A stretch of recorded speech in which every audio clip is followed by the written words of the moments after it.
Hi, this is Judy. I am a descendant of the Hatfields, and yes, that would be from the Hatfields and McCoys.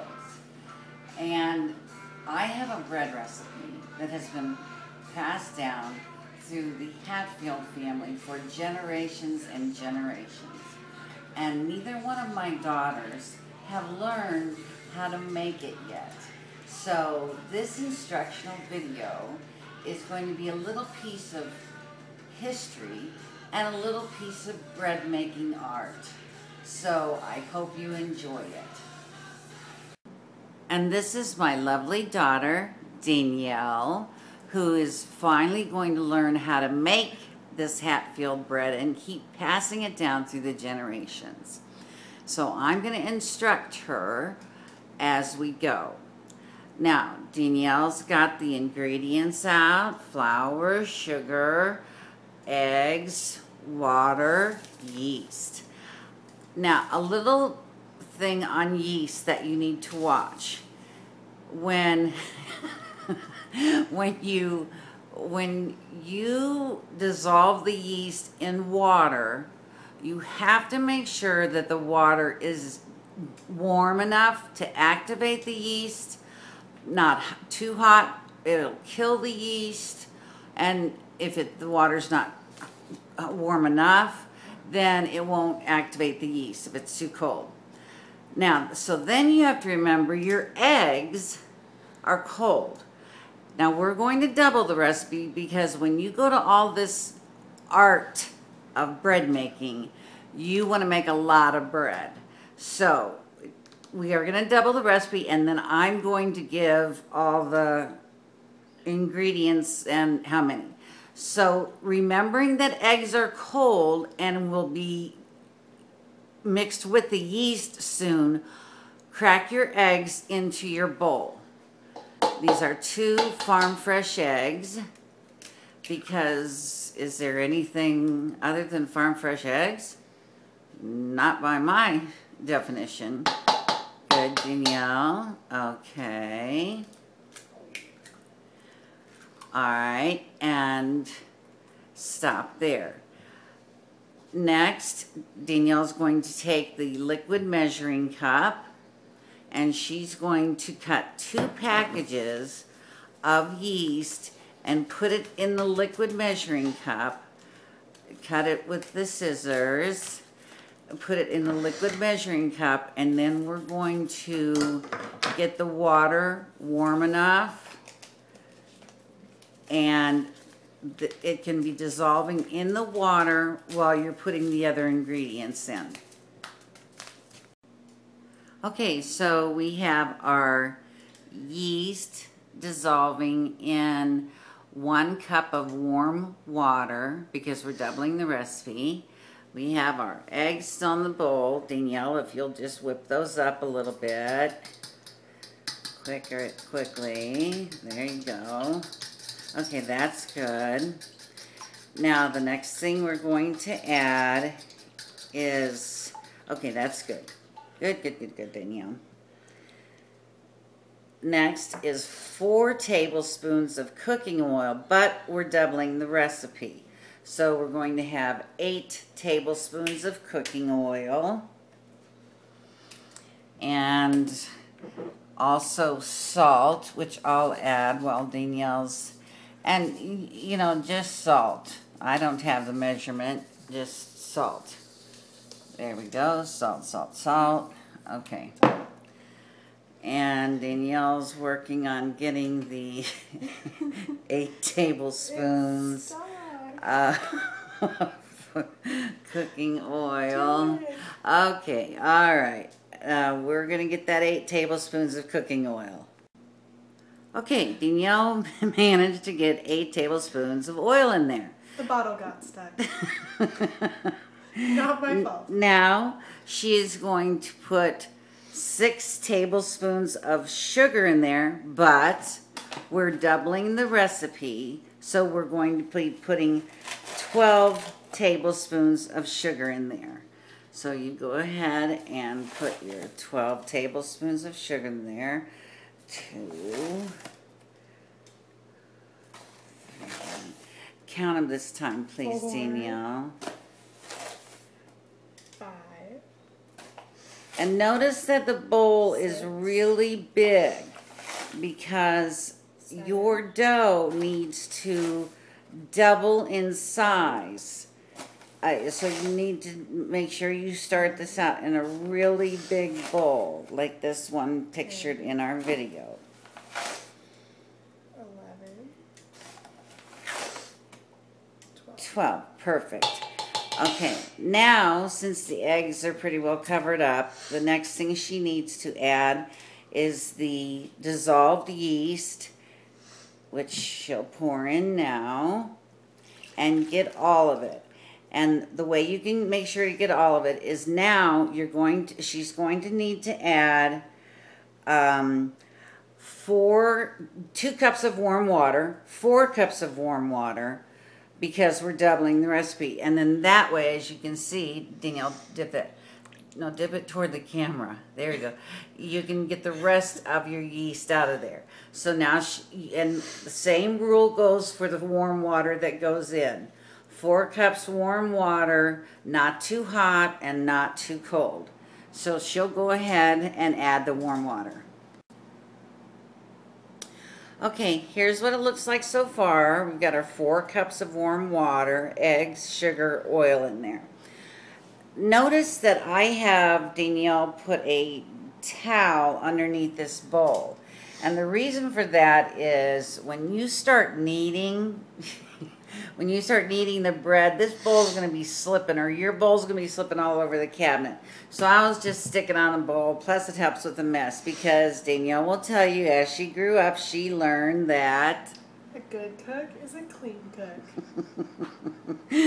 Okay, so we've done our sugar. The next thing to put in is 2 cups of flour, but we're doubling the recipe, so it's going to be 4 cups of flour. But Danielle, I don't measure. I don't measure with because you'll be adding some more flour. So just pick up the flour bag and just kind of eyeball 4 cups of flour. Go ahead, just start pouring. Okay, that's about 1 cup. Then another cup. There you go. Then cup number 3. There you go. And then cup number 4. And see, this doesn't have to be precise because you're going to be adding more flour to get this to the consistency of the dough. Okay, so we're ready to go. Danielle, take your wooden spoon, and she's going to start mixing it all up. We've got all of our ingredients in there. And see how it's really kind of soupy and watery. She's going to have to mix it up until it's time to add some more flour. So, but you want to get all the little lumps out and everything at this stage, and then start adding the flour to make it into a dough form that you can knead and let it sit to rise. Okay, now it's time to start adding the flour, So Danielle, go ahead and start adding that flour. Slowly, slowly, and as you add it, there you go, slowly, because it's got to get into a dough. Just keep adding. That's why, you see, you really don't have to measure it the first time around. Keep going, keep going. I mean, it's got to be a stiff dough, not too stiff. But, you know, if you mess up and you make it too stiff, you can always just add a little more water. Okay, Danielle, keep going. No. You are so not done yet. Okay, keep going, keep going. And at this part, you can keep mixing it with the wooden spoon. And the next part will be when you have to get in there with your hands and mix it and knead it and work it. Still too wet. See, as you can see, still too wet. Just keep adding the flour, adding the flour. Okay, then we will get this mixed up and start with our hands. Okay, I have to do this part because Danielle just informed me she got her nails done yesterday. And when you knead dough, They're pretty. when you knead dough, you have to work it with your hands. So look at the dough, and you can see that it's this kind of consistency. It will still need a little more flour, I can tell, because it's going to be sticking. But when you can no longer really effectively stir it with the wooden spoon, that's when you know it's hands-on time. Why did you turn that around? Is it going to come out right? Yes. Don't ever turn it around. Okay, and Danielle, the shirt. My mom thought it was appropriate considering we live in the land of Oz, aka Kansas. Yep, we can see it. The wicked Yeah, witch of the West. Wicked Witch of the West, I'll get you, my pretty. Okay, I'm going to add a little more flour because once your hands get in here, unless you have a helper, like I do with Danielle, you're going to be picking that flour back up. So just get the dough off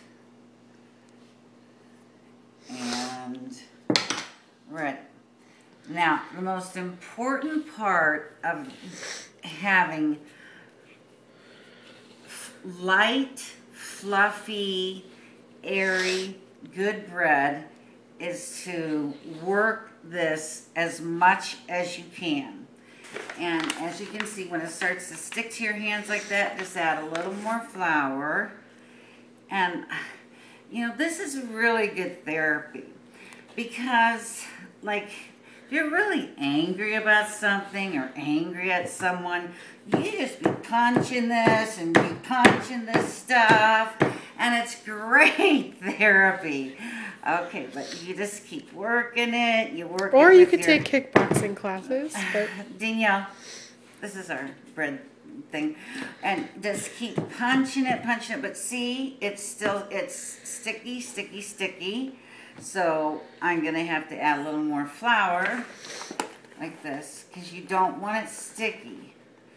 And you just have to knead it and work it and knead it and work it, because that's gonna get that yeast going on to make your bread rise. And it's gonna give you nice, light, airy bread that everyone will love. But everyone loves this bread, even if you screw this bread up.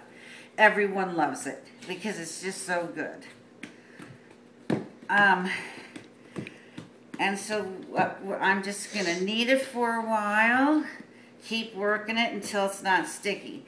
Now, the way you know when it's done, when the dough is to the consistency you need it at, is, and I will never forget it, nor will any of the other girls in my family, is... My grandma, we'd say, Grandma, how do you know when the bread dough is ready to just sit? How do you know that you've kneaded it enough? And her answer was, when you pat it and it feels like a baby's bottom, you've got it to the right consistency. Okay. Okay, there we go. Here's the bread. Danielle, smack it, well, you know, just pat it like a baby's bottom, not child abuse, and it's ready to go. Now, one thing about bread, like, you can't have a freezing cold kitchen. It needs a warm place to rise and a warm and dark place. So what you usually do is put the towel on top of the bowl, Danielle. Thank you. And she's going to put it back on this cabinet and turn off the light. And then you have to wait 2 to 3 hours for that to double in size. Well, approximately double in size. I mean, when we come back, you will see how it it rose, but you have to make sure your kitchen is warm. Okay. Okay, here we are 3 hours later after our low-cal brunch of biscuits and gravy, hash browns, and fried eggs, and our nappy.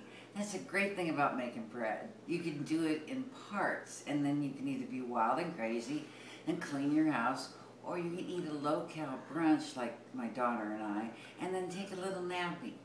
Alright, so here's our bread, all doubled in size.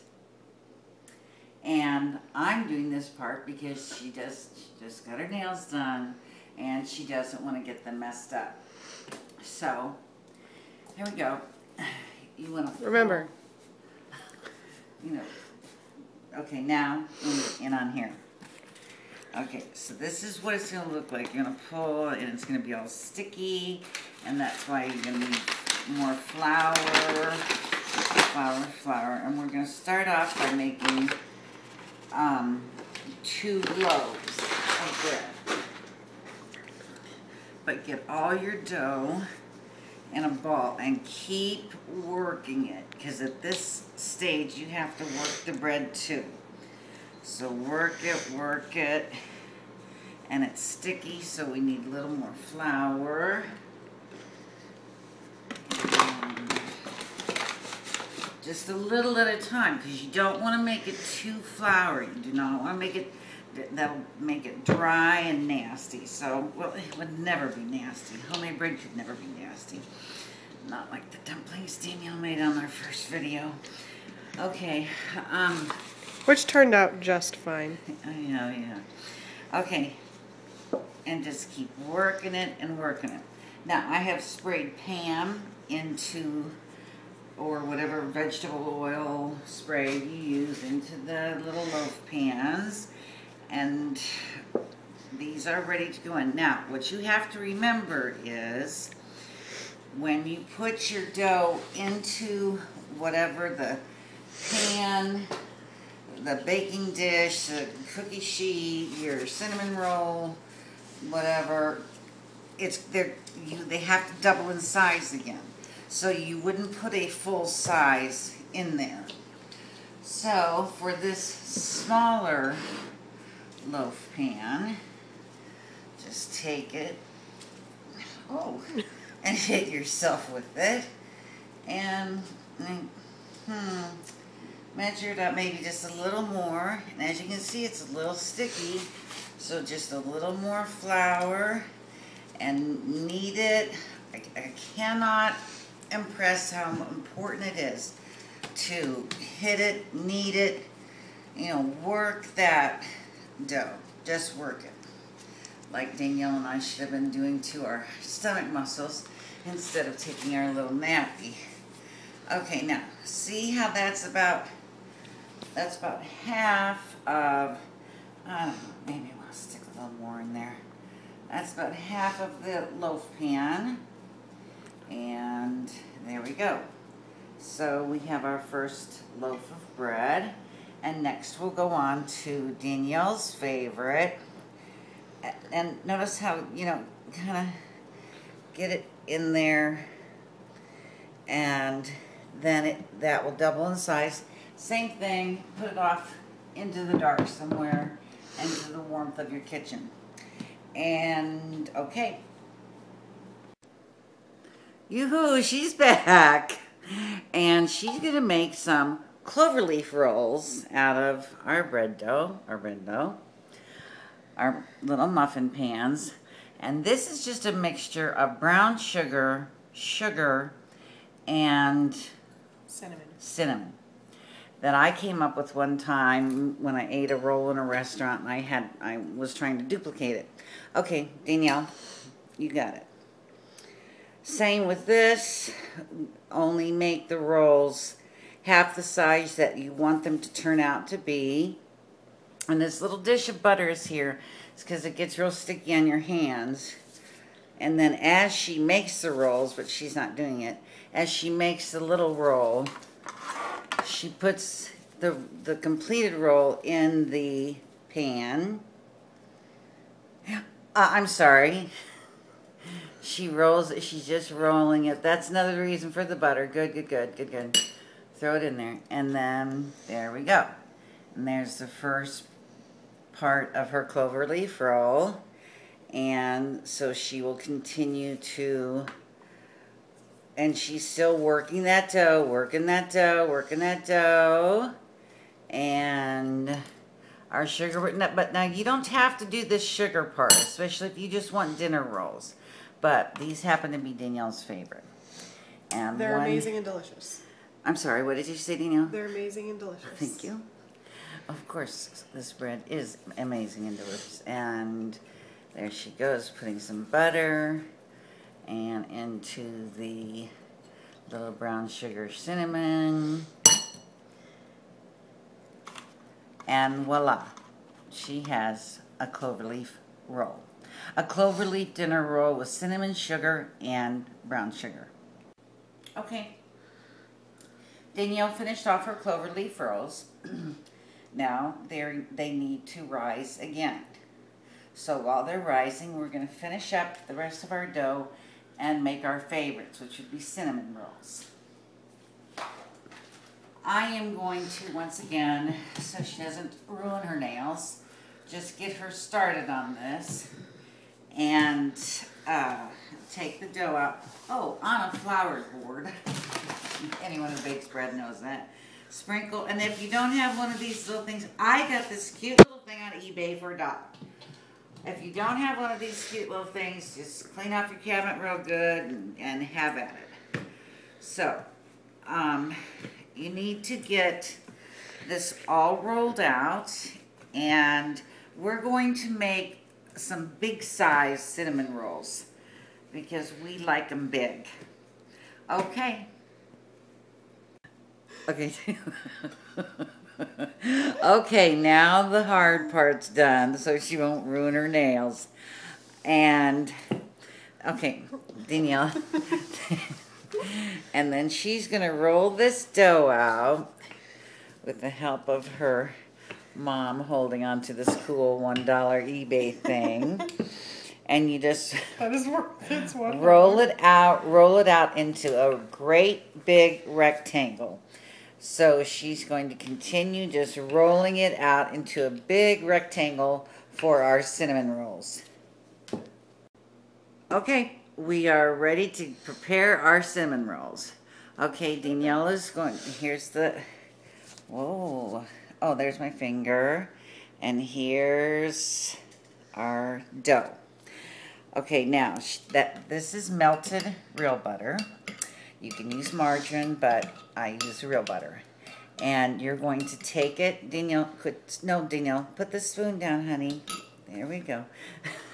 Take the spoon out and just drizzle the butter a little through the middle here.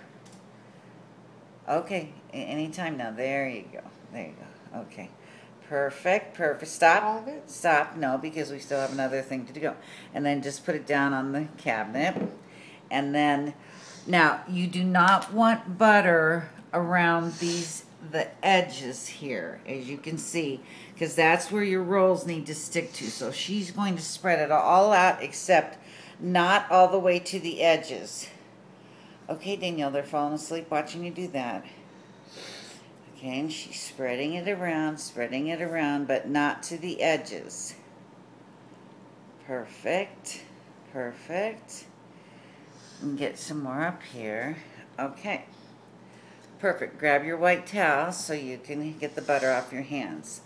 Okay, we have some leftover brown sugar, and cinnamon from our cloverleaf rolls. So she's going to just dump it on there. And then she's going to spread it out evenly. And then if need be, we will add some more.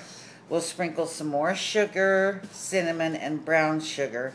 But don't take it all the way to the ends because that's where you need the ends to stick. Okay, perfect. Now, here's what it looks like.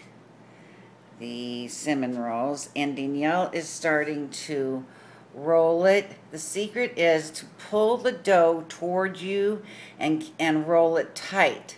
Tight, tight, tight. And she's going to do it all the way across and roll it tight until you get all of this rolled up into one long roll. And see how she's just turning it tight and rolling it over.